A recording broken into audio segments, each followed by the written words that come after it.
Hi, and welcome to something different from Mr. Ronner's Neighborhood. Today we're going to go over something I've been holding on to for a little while that I thought was going to be pretty interesting, and it's completely different. You've never seen it before, and guaranteed it's going to be fun. If you know me, I like high wind and gear banging stuff, really naturally aspirated, double throwdown kind of things, right? So when you look at the history of performance stuff, naturally aspirated is where it was because, I mean, literally nitrous didn't come along until like about the mid-70s. I mean, there was a few smatterings here and there, and that's what made Mike Thermos famous from NOS. But if you really look at the big picture, there wasn't a lot of stuff happening that was power adders, turbos, blowers, anything, especially on the street, something that was street driven. And that didn't happen until like the 90s. Well, in today's day and age, those engines are kind of like, I don't know, no one really messes with them. But way back when, there was a Chevrolet engine that was a small stroke, large bore that you could build at home, which was the DZ302 and its derivatives from, let's say, like a 283 Chevy crank and a 327 Chevrolet block. That's how you made your own home-built DZ302. But this all started for me way back in 2011. I was tromping through the Southern California junkyard at Pick Your Part off Nirvana Way in San Diego. And if you've ever been down there, it's acres of just dilapidated cars that you can pretty much go through. And Southern California, the cars turn over pretty regularly because there's so many people. But I had a 91 Caprice station wagon, and I was looking for some 91 Caprice station wagon parts, and I found a 94 Caprice station wagon. But what was interesting is the engine in it was a 4.3 liter V8. And I thought to myself, like, wow, I never even knew they made something like that. It looked like a little miniature LT1. Same thing they used in like a Camaro or even the Impala SS at the time. But, it kind of just stuck in the back of my mind. I pulled my parts I needed. I stuck them on my wagon, and everything was great. But I decided to look up the engine specifics of that 4.3 liter V8, and come to find out it is a standard Chevrolet small block that uses like a 305 Chevy bore, but it had its own proprietary crankshaft, which was a 3-inch stroke crankshaft. So after doing some research, I realized that the main journals are the same size as a later model, large journal Chevrolet small block. It also is a one-piece rear main seal, and again, it's a 3-inch stroke. I thought, you know what? That means it'll fit in a Vortec Chevrolet truck block. So you could get a 4-bolt main Chevrolet truck block, drop this crank in there, and then build yourself your own version of a DZ302 that no one else has ever built. Would Vortec heads outrun double humps? Yeah, guaranteed they would. It's 30 years of engineering difference. So it would absolutely run a freaking circle around them. Would the camshafts today be better than they were way back when you're running a Duntov 3030? Oh yeah, it would absolutely run a circle around it. So I decided, why not use a one-piece rear main seal roller cam block with a roller cam using DZ302 pistons, later model Chevrolet rods, and L99 V8, LT1 V8 crankshaft with a 3-inch stroke. And I put it all together just using stock parts. And what if Chevrolet, if Chevrolet would have offered a crate motor LT1, this is what they would have offered. So the rules I gave myself on this whole thing is it needs to be all General Motors parts as much as possible, or OEM factory replacement pieces. And that way I can compare apples to apples, because we know what a Chevrolet DZ302 makes. Richard Holdner did a video 2 years ago, and I'll put it up. I'll put a link to it here, and also a screenshot of the video itself. And it'll give you the rundown on what kind of horsepower did it really make, and what performance level really was it using as many factory style parts as I can get for my own version. Now, my own version is not something that's like, I don't want to call it a DZ302 because it's not, but in my opinion, the best name for it would be the EZ302, because you can go out to the junkyard, you can buy all these parts off of Marketplace, you could literally Craigslist whatever you needed to put this thing together and have an exact version of this at your own garage. It's not complicated, and way before when it used to be not expensive. Using Chevrolet parts has made it very expensive, but if you decided to cut some corners, use a comp cam, use a set of cylinder heads that were, if you bought a whole entire crate, well, not a crate, but just a takeout engine from the junkyard, let's say a Vortec 350 out of a 3/4 ton truck, you'd have like 99% of the stuff that you needed.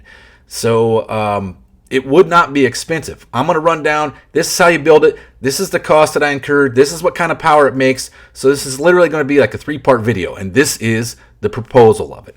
So we're going to run through, we'll give you the skinny on it, I'll do some basic Desktop Dyno numbers on it, and we'll find out what kind of power the Desktop Dyno determines that it's going to make, and get as close as possible. So to get this whole thing kicked off, let's start by looking at some parts. I'll throw them up here in the video, and you can check them out.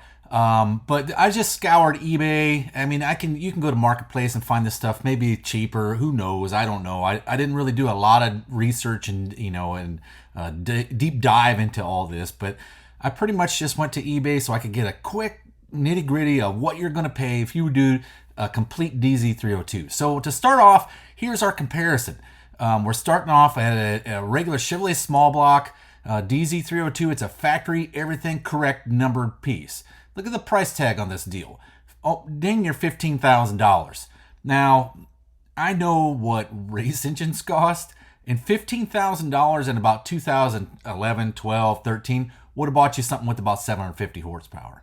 Okay, today I know the dollar per horsepower doesn't go quite as far, but still this is a little bit ludicrous price-wise. The big difference between this and something that, what I'm proposing that we build here is this engine would have a steel crank in it. Okay, it'd have a solid flat tappet cam in it. It'd have a set of double hump heads. That's virtually what you're looking at. And in factory rated form, this thing made 290 horsepower and was designed specifically for Trans Am racing. We'll throw some Trans Am little video snippet up here, but you can see the Trans Am cars that were run way back in the day by Penske and all those teams. The engine was completely modified, but it was started basically as a DZ302. So the next thing we're going to look at here is the block. Okay, let's just say you had some other pieces here and there. Here's what the DZ302 block. Remember, it has the smaller mains, just like a 283 Chevy, and it's technically really what it is a Chevrolet 283 from the early production years that you could bore 125 over. That's virtually what it was. Drag racers used to use this engine and call it the 301 Chevrolet. It was the ringer before there was a ringer.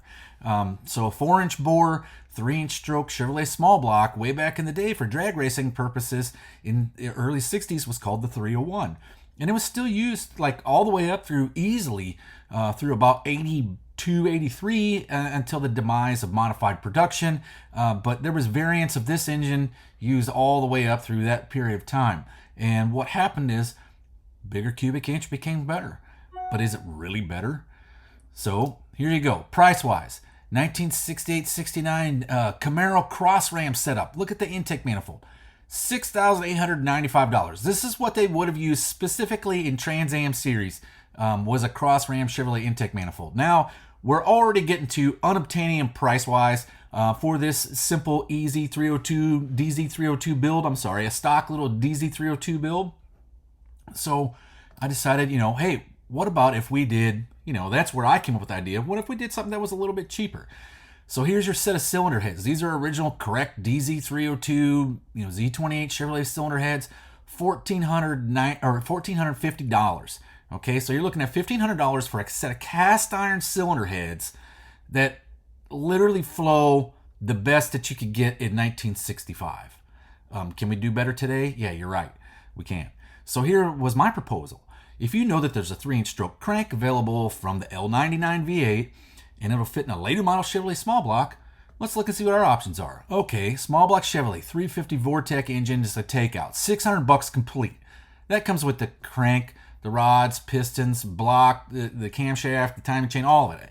Now, we know half of this stuff is going to get thrown away. But you got your cylinder heads, you got your block. If it's the right engine, it's going to have 4-bolt main. But most of your parts are there. You need your harmonic dampener, it's there. The timing cover, it's there. The oil pickup, it's there. I mean, you could literally use 90% of this thing and start off with something that's already better. A set of cylinder heads. These are brand new. $1,080.98. Now, here is the downside. Those cylinder heads, if they're brand new, you're going to have the springs taken off, the keepers, the retainers, pull the valves out, take the seals off, and you're going to have to cut the guides down so that you can actually have enough lift for some kind of performance camshaft to run in this configuration, right? Because it needs, these heads only handle from the factory about 450 lift. So you got to have the guides cut down so you can actually go higher lift than that, because any performance application, it's going to be over 500 lift. Okay, so your crank, the L99 hard to find crank, not too hard to find, and it's 250 bucks in this case. Mine that I got was $180, came with bearings. So you shop around, you can find some, and since this thing is not desirable, you can score this crankshaft for like little to nothing. Now, the one thing that people would automatically throw their arms up and say, oh my gosh, this is not a forged crank, this is not a steel crank, it's so weak. Well, okay, technically you're right, it is more weak, but a lot of things came weak, right? Like, if you look at it, like the factory crankshafts and just about anything that wasn't a Chevrolet small block, a Dodge 340, if it was used in just a regular passenger car, most of them were just cast cranks. So, but here's the saving grace with this. This is a large journal Chevrolet. So when you have the large journal Chevrolet, it has a larger main bearing, right? And it having a 3-inch stroke, if it was a 3-inch stroke original crankshaft, it'd have a small main bearing. It'd be 2.3 inch compared to 2.5 inches is the small journal compared to the large journal. And then the small journal cranks have a 2-inch stroke or have a 2-inch pin for the rod. Okay, so you got a 2.3 inch main and then a 2-inch rod. The overlap of the main and the rod is very minimal when you're using that steel crank. That's why they made it out of steel. Well, now you have a large journal Chevrolet. It's got a 2.5 inch main, and then you have the large journal for the rod, which is a 2.1 inch rod journal. Now you have even more overlap. Okay, and that more overlap, in my opinion, probably makes the crank stronger than the steel variant. The thing that would kill this, regular cast crank would probably be excessive high RPM use at being unbalanced. That's where it's going to end up probably breaking the crank at the pin, right at the rod journal pin. That's generally what happens. It shears across the rod and in between the rod and the main, where there's the most extensive force being applied. All right, let's move on to the next thing. 350 Vortec 98 Chevy. Here you go, 400 bucks. You can score this whole motor for 400 bucks. It's going to have, like I said, a majority of the parts that you're going to need to build this thing. If you look, this one is also a 4-bolt main. So, reconditioned Vortec 350 heads, 400 bucks. Well, there you go. They're completely reconditioned. Now, you might be able to get a hold of the shop and say, hey man, pull the springs, cut the guides down, and I'll take them, right? Put some better springs on it, and they charge you $500-600 bucks for them. You're still way ahead. Money saved and money earned, right? So, okay. Also, if you didn't want to go the Vortec route, you could easily do an LT1 variant, DZ302. That's in my opinion. If you really wanted something unique and fun and interesting, that would probably be the way to go.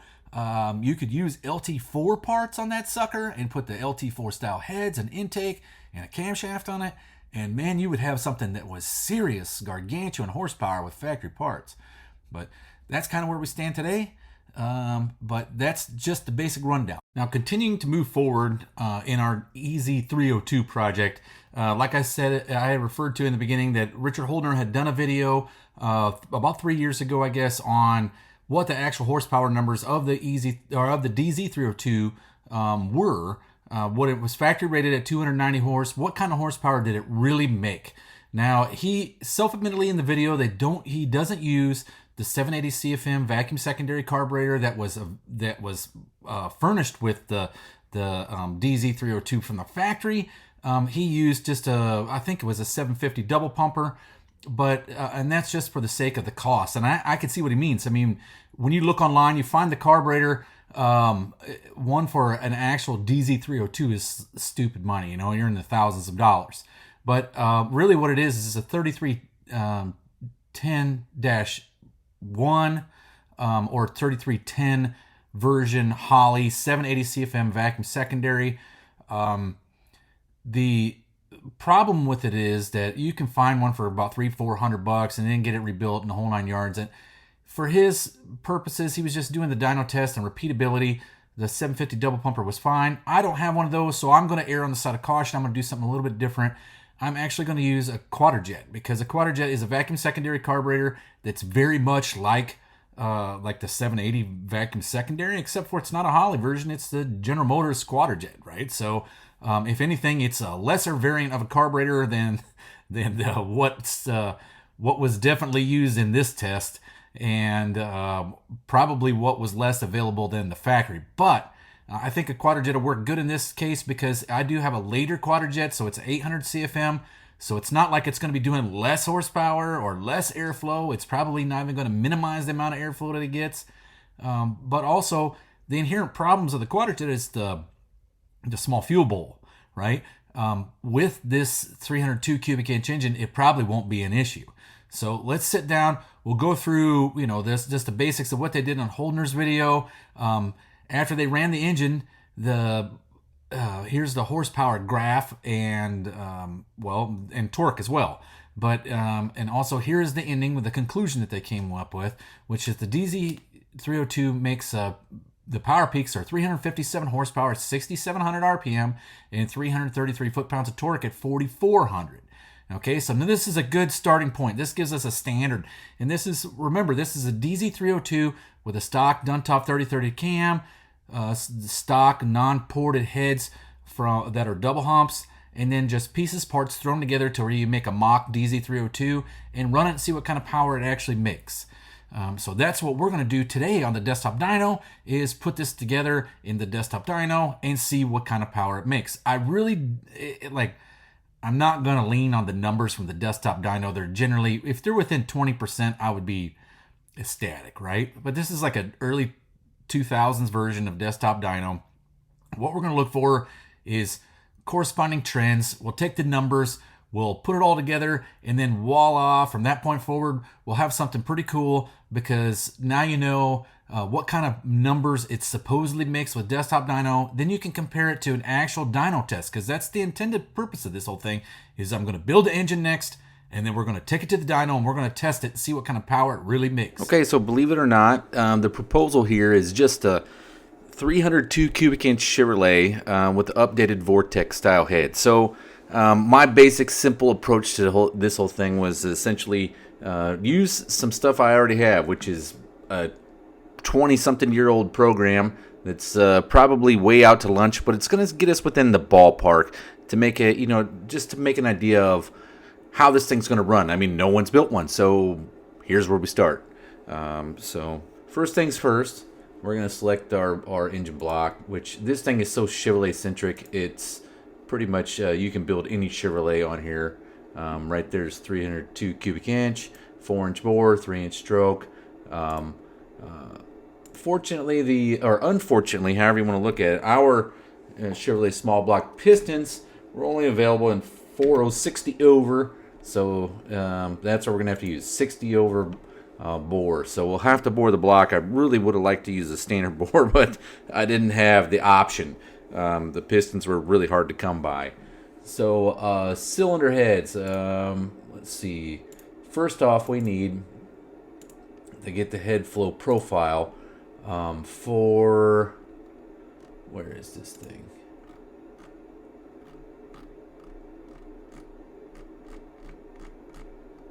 I have to find a Vortex head. So, all right, Vortex L31 cylinder head. That's what we're going to use there. Okay, and then intake valves. The standard stock valve size is 194. Or you can use this drop-down menu since it's a standard Chevrolet size and 150 exhaust. So there you go. Compression ratio, the stock standard stuff. Well, the piston says on the side, claims on the side, it's all dependent upon head gasket thickness and how much you deck the block. I decked the block 0. It's at the, it's pretty much, you just want to keep it as close as you can to the standard. Like if it was to come from Chevrolet, what would it have been? Well, it would have been whatever it pretty much was from the factory. I'm sure we needed to straighten it up, but I figured the head gasket will take it up, especially today's newer head gasket. So we'll go with 11.5 to 1 compression. The DZ302 was, I think it's 11.5 to 1. I'm pretty sure it is. And then the induction type, well, you know me, I'm going to use a quadrajet because that's what I have. The stock DZ302 would have been a 780 vacuum secondary Holley, but I don't have one of those laying around. So, and I'm not going to spend big piles of money for one. I already have a Q-Jet that's a later model one, the 800 CFM, and we'll get that put together and see how it runs. Okay, intake manifold. We're using the high-rise GM dual plane setup for Vortec head. All right. Exhaust system. I got a set of, I would like to see what the exhaust manifolds are, but small tube headers with open exhaust. So that's pretty much what we're looking at. I don't have anything but that. I mean, it's exhaust manifolds were, I think headers came from the factory, the trunk, and you could bolt them on. But either way, Richard Holdner's dyno test shows them with the open headers. So we're just going to go that same route. All right, so the camshaft type, it's best we go here. We hit the drop-down menu and open. It took me forever to put this thing in. And so this is a GM Performance Parts LT4 hot cam with a 1.5 rocker ratio. Now, the reason why I'm using the 1.5 is because the LT4 hot cam kit comes with a 1.6 roller rocker. But if I was going to pretend like, hey, all right, this is a Chevrolet offering that should have been available from, like, say, 95 to 2004, and it came using factory stuff, it would have, and I want to compare it directly to a DZ302, it would have had a 1.5 rocker ratio because that's what the DZ302 had. Now, the LT4 hot cam, like I said, was available with a 1.6, but we're going to put stock rockers on this and just see how long they last. Okay, so here's our dyno graph, right? Like, here's the graph. It's saying it's going to make around 450 horsepower at peak, which is around 7,500. But if you go over here to the table's saying the same kind of thing, okay? But what you're looking at here is, I don't so much rely on these numbers because they're going to be skewed, and don't get like up in arms like, oh, that's ridiculous. This is a like almost 30-year-old dyno program that was in the height of cheapy computer stuff. So, but what you do need to look at is the interesting part is from about, let's say, 6,000 RPM to 8,500, or maybe even 9,000. All of it's making over 400 horse. Right? So 6,000 RPM to 9,000 RPM. So it's 3,000 RPM swath that this thing's making over 400 horse. The other thing is from 4,000 RPM, or I mean, you could even say that 3,500 if you want to just disregard the 1, but 4,000 RPM all the way to about 7,500, this thing's making over 300 foot-pounds of torque, which is a pretty interesting thing because, I mean, this motor is not known for its torque capability. So that's what we have for the dyno. Well, that concludes the part 1 video of Mr. Rodder's neighborhood of the EZ302 proposal. Hopefully you stuck around for the whole video. You thought it was just as interesting as I did. And we will get to part 2 here like really soon. The engine's actually already almost built. So we'll get it together. We'll see what's going on. And we'll give you the rundown on what we got, the parts that we have in it, how it went together, and what's going on. So thanks for stopping by.